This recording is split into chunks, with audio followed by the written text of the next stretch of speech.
बिस्मिल्लाहिर्रहमानिर्रहीम। Com world में खुशामदीद।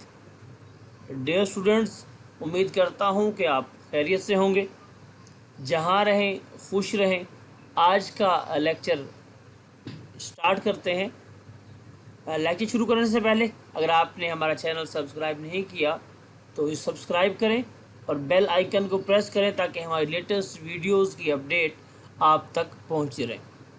Dear students, आज हमारा टॉपिक है variables and rules for naming a variable.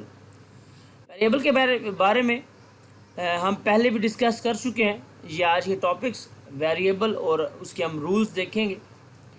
Variable के बारे में हम प्रीवियस लेक्चर में डिस्कस कर चुके हैं कि वेरिएबल बेसिकली मेमोरी लोकेशन और मेमोरी सेल का नाम है। ये क्या करता है?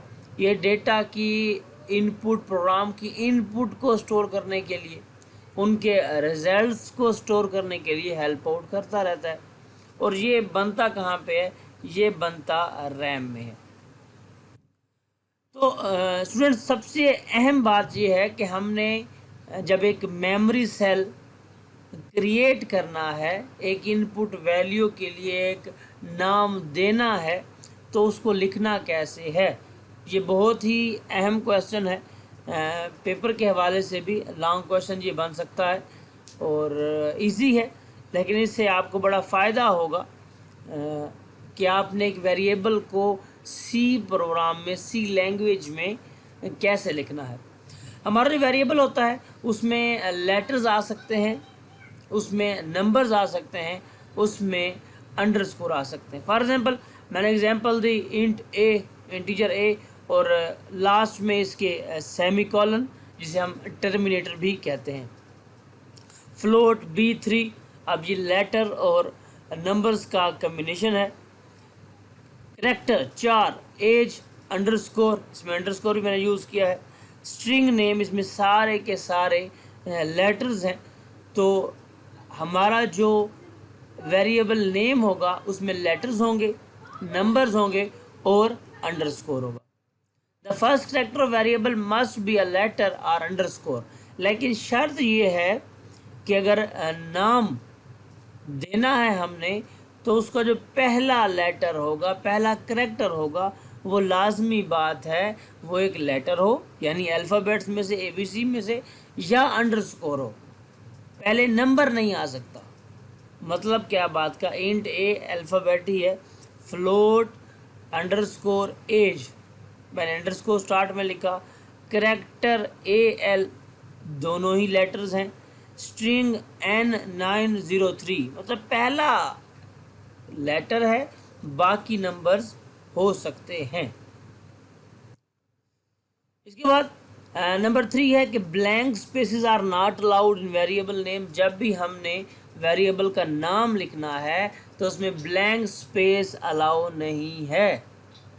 आपने उसको इकट्ठा लिखना है, प्रॉपर लिखना है, उसमें स्पेस नहीं देनी। Both upper and lower cases are allowed.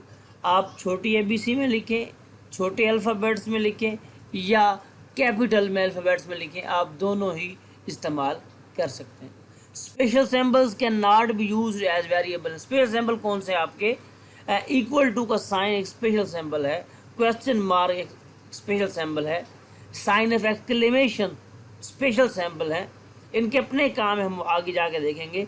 वो इनको नाम देते हुए आप इस्तेमाल नहीं कर सकते। Reserved words can not be a variable name. Reserve word कौन से? कीवर्ड हम स्टडी किए थे। वो कीवर्ड्स डू है, वाइल है, गो टू है। ये वेरिएबल के नेम के तौर पे इस्तेमाल हम नहीं कर सकते। A variable can be up 31 characters long for many compiler. 31 character तक आप एक वेरिएबल नेम लिख सकते हैं।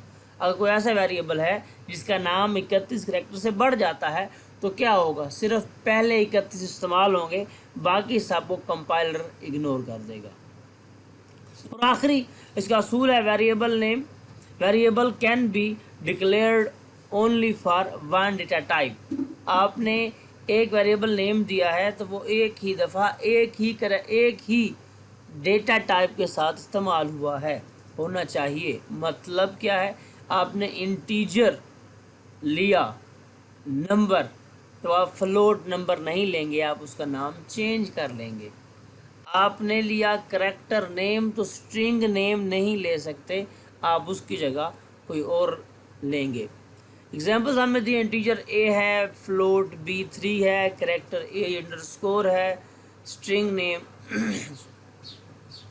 इंटीजर SQ रूट है, करैक्टर ABC है, फ्लोट AVG है यानी एवरेज है, स्ट्रिंग स्कूल नेम है। ये कुछ एग्जांपल्स हैं कि वेरिएबल को हमने नेम ऐसे देना है। ये MCQs में भी आ जाता है कि वो कहते हैं आप बताएं इन चार में से कौन सा वेरिएबल नेम ठीक है या कौन सा गलत है। तो आपने इसको रूल्स को पढ़ेंगे तो आपको ये लिखना इसको लिखने के काबिल हो जाएंगे। Thank you. आज का लेक्चर हमारा यहाँ पे ख़त्म हुआ। जहाँ रहें खुश रहें, दुआ में याद रखिएगा। अल्लाह हाफ़िज़।